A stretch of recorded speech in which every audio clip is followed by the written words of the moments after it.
मैंने कल एक रील देखी थी कि ये हमिंग साउंड कैसे बंद करने का। मैं पहले सुना देता हूँ ऐसा हमिंग साउंड कैसे बंद करने का। तो ये मैंने एक रील देखी थी तो आपको बताता हूँ। तो उस रील में बताया था कि इस कॉइल पे कार्बन आ जाता है, तो इसको हम साफ करके देखते हैं।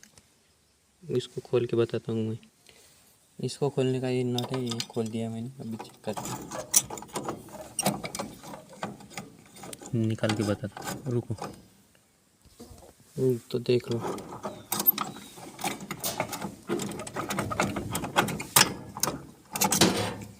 ये देखो कितना कार्बन है इस पे। इसको सफा कर लेते हैं साइन पेपर से।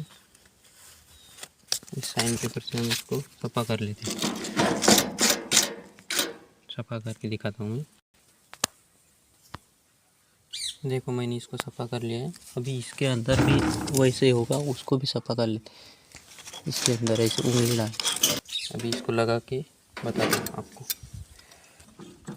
पूरा टाइट करने के बाद अभी मैं ऊपर कर देने का। उसके बाद देखो, इस रील में भी दिखाया था कि आवाज़ कम होगा, पर आवाज़ कम नहीं हुआ। तो ये रील झूठी होती है।